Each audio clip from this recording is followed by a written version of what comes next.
Juriscast, o seu podcast jurídico. Bem-vindos, paladinos do direito, bem-vindos, audazes entusiastas da inteligência jurídica. Eu sou o Thiago Facchini e desejo você as boas-vindas a mais um episódio do Juriscast, o seu podcast jurídico, onde vamos falar sobre redes sociais para o mundo jurídico em 2020. Oportunidade ou mais do mesmo? Antes de entrar no assunto, eu quero lembrar você que o Juriscast está disponível em todas as plataformas digitais, no YouTube, no Spotify, no iTunes, no SoundCloud, no Deezer, onde quer que você costuma consumir conteúdo em áudio, lá está o Juriscast. Bom, como eu disse na entrada desse episódio, hoje vamos falar sobre redes sociais para o mundo jurídico. E para isso é importante que a gente traga, como de costume, um especialista no assunto. Então temos hoje aqui uma especialista em redes sociais. Ela é Caroline Francescato, ela é advogada, formada pela PUC do Rio Grande do Sul. Durante 3 anos atuou em um escritório próprio na área de direito da família, sucessões e homoafetividade. Através da advocacia e das dores vivenciadas, ela fundou a rede social jurídica Linkley em 2018, em maio de 2018, e desde então atua como CEO do Linkley. Continua, obviamente, apaixonada por direito, inovação e startups. Ela também é mentora do Founder Institute em Porto Alegre e, feita a devida apresentação, eu quero convidar a nossa audiência a receber com muito carinho nossa convidada, doutora Caroline Francescato. Seja muito bem-vinda ao Juriscast, onde vamos falar sobre redes sociais para o jurídico de 2020. Olá, Thiago. Olá a todos os ouvintes. É um prazer imenso estar aqui. Eu acredito muito na colaboração e no compartilhamento de conteúdos e conhecimento, e o Juriscast com certeza está fazendo isso com maestria. Então, para mim é um super prazer estar aqui com todo mundo hoje. Que legal, quero te agradecer muito por estar aqui conosco, por dividir conosco o seu tempo e, acima de tudo, o seu conhecimento. Nossa audiência adora buscar novos conhecimentos e é muito legal ter você aqui conosco compartilhando isso aí que você demorou uma vida para adquirir, que é todo esse conhecimento. Bom, vamos começar aí o nosso papo. Nós estamos iniciando 2020, esse episódio está sendo ouvido em janeiro de 2020 e para a gente falar sobre redes sociais, a gente pode pensar, redes sociais parece um assunto tão antigo, né? A gente já vive redes sociais, já enterrou algumas redes sociais, mas o fato é que redes sociais, por mais que a gente já tenha falado muito sobre o assunto, elas continuam muito relevantes na nossa vida. Tem uma pesquisa do finalzinho de 2019 chamada We Are Social, da empresa Hootsuite, que foi realizada para fazer um entendimento sobre a penetração da internet. E na pesquisa relacionada ao Brasil, essa pesquisa chegou a um número de que a penetração da internet já atinge 70% da população brasileira. E esse número é bem acima da média global, que é de 57% de penetração entre todos os países pesquisados. Mais de 149 milhões de pessoas, então, dos mais de 210 milhões de habitantes que temos aí no Brasil, já têm acesso à internet, né? Algum tipo de acesso à internet. E esses números dizem que o Brasil fica apenas atrás da Filipinas em número de horas gastas na internet por dia. O brasileiro gasta 9 horas por dia na internet e 1/3 dessas horas, 9 horas por dia, o brasileiro gasta onde? Em redes sociais. Com base nessa realidade, então, de muito uso, né, e de muita gente utilizando por muito tempo redes sociais, quero te perguntar, em 2020, para os profissionais da área jurídica, atuar com redes sociais é uma obrigação, é uma oportunidade ou é mais do mesmo? Então, Thiago, eu acredito que é um misto entre obrigação e oportunidade, até porque em contrapartida, os números ali que você falou das horas gastas, né, o Brasil como o país que mais tem acesso a redes sociais, um dos, né, que mais tem acesso a redes sociais, o Google, no último ano, ele disponibilizou uma informação de que 96% das pessoas pesquisam por profissionais no meio virtual, independentemente se estão procurando aquele profissional pela primeira vez ou se esse profissional é advindo de uma indicação. Então, assim, a gente não estar presente no meio virtual inviabiliza a gente de explorar todo um mercado de consumidores, de clientes que estão procurando por serviços, e também fica muito complicado de a gente combater a concorrência, né? Porque as pessoas que realmente não estiverem no digital não vão ser encontradas, e a gente precisa estar com o nosso perfil ali dentro. E eu trouxe um dado também super legal aqui, que é da American Bar Association, que eles fizeram uma pesquisa com os advogados dos Estados Unidos. Aqui no Brasil a gente ainda não tem uma pesquisa nesse sentido, mas o percentual dos advogados que têm redes sociais lá nos Estados Unidos chega a 75%. Ano passado eram 68%, então é um índice que vem aumentando, e os profissionais então estão cada vez mais interessados de potencializar as suas carreiras através do meio virtual. Então, assim, é uma obrigação, porque as pessoas estão lá procurando, e se a gente quer realmente, né, ter sucesso de mercado, e também por consequência, uma grande oportunidade para explorar cada vez mais, não só a captação de clientes, mas também o networking da profissão, solidificar conhecimentos. Então, acho que é super importante cada vez mais a gente estar presente. Legal, show de bola. Nós, inclusive, estamos lançando agora em janeiro o Censo Jurídico. Todo final de ano, em dezembro agora de 2019, nós fizemos a 3ª edição do Censo Jurídico aqui na ProJuris. Dá um Google aí, pesquisa por Censo Jurídico. E mais de 1.000 advogados participaram respondendo sobre sua realidade e suas expectativas sobre diversos itens pessoais e profissionais do direito. Então, baixa lá, acessa e se compara com os advogados que responderam para ver se a sua expectativa de 2020 está alinhada com os demais profissionais que participaram dessa pesquisa. Bom, deixa eu dar um exemplo aqui. Quando a gente fala de redes sociais, é um assunto que pode até ser considerado tecniquez por algumas pessoas. Então eu vou tentar fazer aqui um paralelismo para facilitar o entendimento.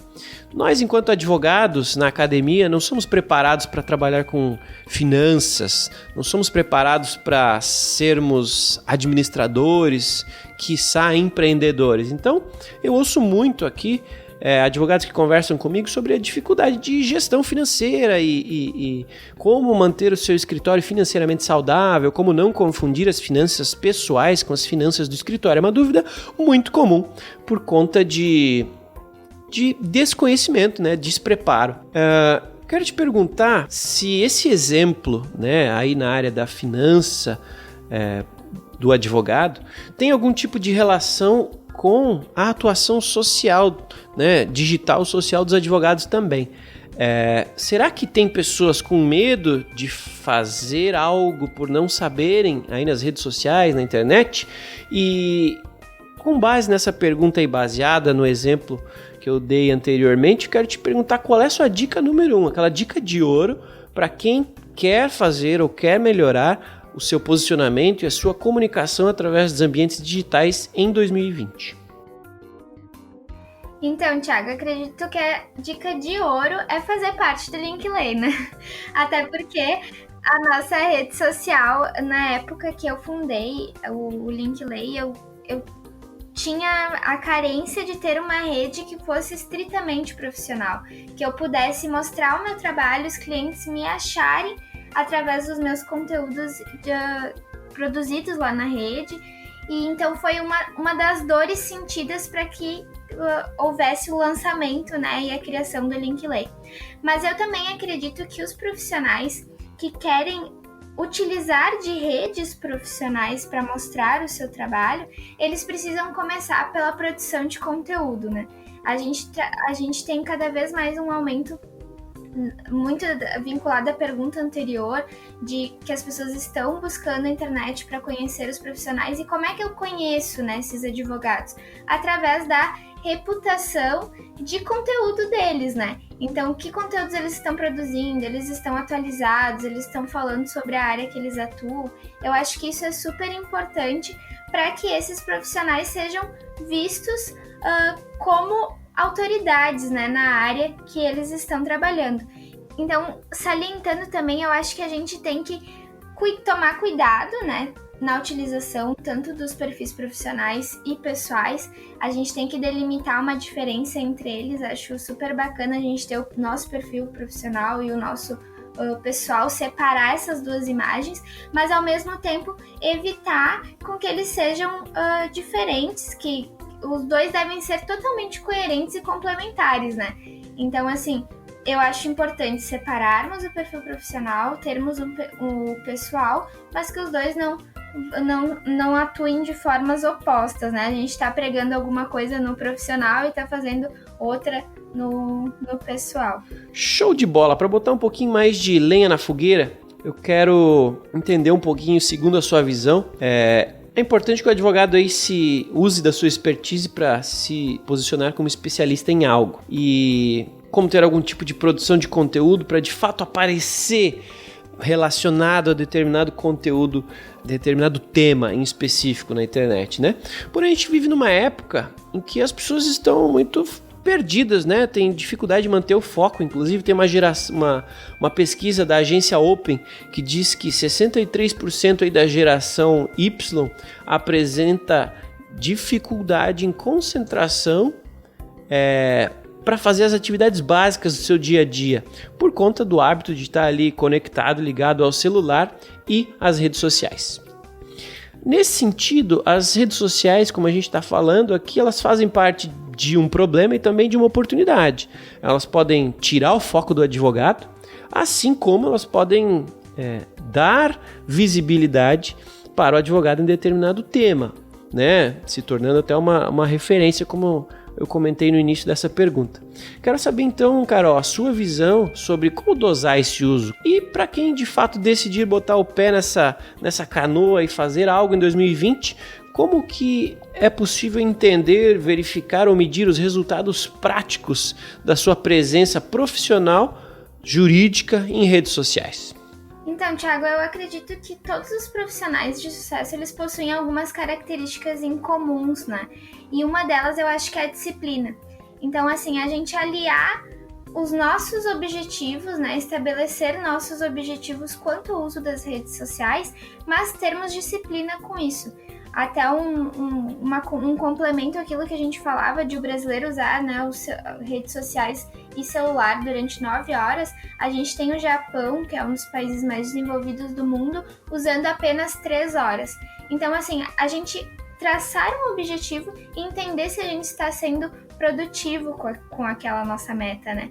Então, o profissional, ele tem que ter uma disciplina tanto para manter uma assiduidade de conteúdos na rede social, porque não adianta você ter uma rede social e não explorá-la, mas também cuidar para não comprometer essa rotina, né, dele com, por exemplo, atendimento de clientes e tudo mais. Eu acho que é aquilo que tudo em excesso faz mal, né, Thiago? Então, a gente tentar delimitar um objetivo, o que eu vou querer com aquela rede, e aí então traçar planos de conteúdos e tudo mais para que eu atinja aquela minha meta através desse canal digital, né? E cuidando para que isso não atrapalhe e não deixe ele ser um profissional não produtivo, né? Entendi, Carol. Boa dica. É importante dosar e planejar antes de executar. Assim, acredito que haja uma clareza maior para todo mundo, né? Diante disso, tem alguns materiais que eu produzi relacionados a marketing jurídico e deu para sentir que, no geral, existe um medo. Os advogados se sentem presos por conta da regulação da OAB, por conta do código de ética da OAB. Eu vejo o código de ética como parte deste mercado, ele precisa existir em algum nível, mas eu quero perguntar a sua opinião agora sobre o tema. Você acredita que o código de ética da OAB em si dificulta o trabalho do advogado que quer se comunicar pela internet? E que dicas você pode dar para quem tem medo de errar, para que essa pessoa nunca erre ou elimine aí a possibilidade de errar, para que ela não tenha medo, para que ela perca o medo do código de ética, possa levar sua presença digital com tranquilidade e veja o código de ética de fato como aliado? Qual a sua dica? Então, Thiago, eu acredito que a OAB tem esse papel, né, de proteger, de não transformar, enfim, a nossa profissão, que já é concorrida, em algo mercantil, né? E eu acho que, assim como o direito está se transformando, a regulamentação da OAB quanto às condutas éticas também vai ter que ser transformada e alinhada, né, aos novos preceitos dessa inovação que está acontecendo no direito. Acho que temos dois lados, né? O lado da OAB que sim deve regular e o lado que tem que se tomar cuidado. Outro dia eu vi uma decisão muito específica, né, de uma das OABs do Distrito Federal, que eles já impuseram alguns limites de aplicação de mídia em redes sociais, então tu impulsionar o teu post lá. Eu acho que isso a gente tem que tomar um pouco mais de cuidado. Até o argumento na época foi que ia privilegiar alguns profissionais, quando na realidade a gente tem mídias pagas na internet a centavos, né? E é um poder de comunicação que está na mão de qualquer advogado autônomo e pode ir lá fazer sozinho e tudo mais. Então eu acho que assim, é ter um balanço dessas duas coisas e tentar transformar um pouco, acompanhar essa evolução que está acontecendo. Mas eu também percebo que os advogados, sim, são inseguros, mas muito por não conhecer, né? Não saber o quanto ir com o marketing jurídico, quais as coisas são permitidas. Até a gente fez uma pesquisa no próprio Linkley e um dos maiores motivos, o motivo mais votado de eles não fazerem parte de redes sociais é o medo, né, de estar infringindo o código de ética. Eu acho que atualmente, no cenário atual, eu como advogada e entendedora, né, dos artigos do código de ética, a OAB permite sim a exploração de conteúdo, né, dos advogados, muito no sentido que nós falamos anteriormente, explorarem a sua autoridade no assunto, falarem sobre os casos do escritório, claro, evitando frases que levem à mercantilização da profissão, né? Faz todo um conteúdo e no final lá coloca, teve dúvidas, entre em contato com o meu escritório. Isso já é um conteúdo que a OAB não permite. Mas aquele conteúdo estritamente informativo, né, que leva as informações que o cliente vai utilizar através de um advogado para solucionar o seu caso, isso é permitido e o advogado pode explorar muito isso e crescer com isso no meio virtual. E eu acho que a gente tem que perder um pouco do medo, né, explorar e conhecer sobre marketing jurídico, ver os caminhos que a gente já pode aplicar. E eu também diria para a gente tomar cuidado com algumas plataformas que incentivam o atendimento online gratuito, que isso com certeza, né, é proibido pelo Código de Ética da OAB e a gente não quer incentivar. Entendido, então. Temos mais oportunidades do que ameaça? É isso mesmo? Isso mesmo, exatamente isso. Acho que a gente tem que deixar um pouco o medo de lado, explorar esse ambiente que está crescendo e acredito que a OAB, vendo nessa transformação, vai acompanhar tudo isso. Show de bola! No episódio 33 do JurisCast, nós falamos sobre branding para advogados. E como você entende que o branding influencia a estratégia social dos advogados e dos escritórios de advocacia? Faz muito, pouco ou total sentido atentar para o item branding? Olha, Thiago, faz total sentido. Eu acredito que influencia 100%.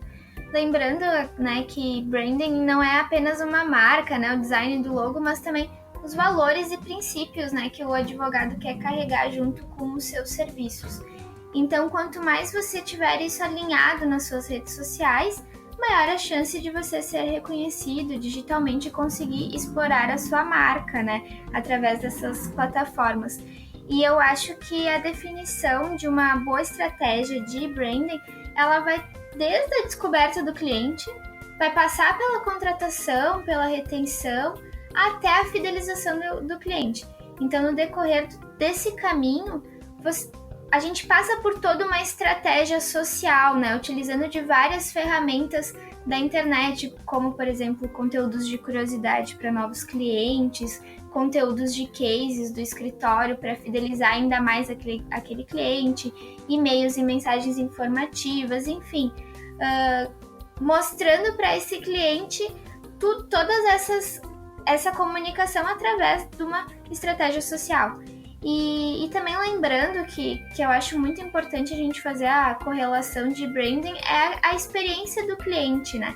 O que eu estou trazendo para aquele cliente no decorrer da jornada dele dentro do escritório. Eu acho que se a gente tiver uma estratégia social bem definida, isso vai ajudar cada vez mais a fidelizar e reter esses clientes. Muito legal ouvir discursos que se complementam, né? Então, esse discurso de branding é super legal e tem tudo a ver com o que a gente está falando aqui de atuação social, produção de conteúdo. Então fica aí o convite para quem ainda não ouviu o episódio 33 do Juriscast. Tem lá um especialista, um advogado especialista em branding, falando e compartilhando conhecimento com a gente. Bom, seguindo adiante, Carol, como você entende que podem diferir as estratégias de atuação em redes sociais para advogados que trabalham em escritórios em comparação com advogados que trabalham em departamentos jurídicos? Existe algum diferencial importante que deve ser levado em consideração? Então, Thiago, muito daquilo que eu falei mais lá no início, de quando nós começamos aqui, eu acredito que o uso das plataformas ele vai depender muito dos objetivos de cada pessoa, né? Então, qual que é o meu objetivo de eu estar presente numa rede social? É captar clientes, é fazer networking com outros profissionais, é buscar, né, nova colocação no mercado jurídico. A minha estratégia vai depender muito daquilo que eu estou buscando ali. Agora, se você está buscando, por exemplo, uma colocação no mercado jurídico, eu acredito muito que é fundamental a gente estar presente no ambiente virtual, porque as oportunidades estão girando ali, e com a produção de conteúdos, daí quando a gente fala de uma recolocação, muito mais um conteúdo acadêmico voltado para suas habilidades, né? É uma forma de atrair olhares, né, para o seu perfil.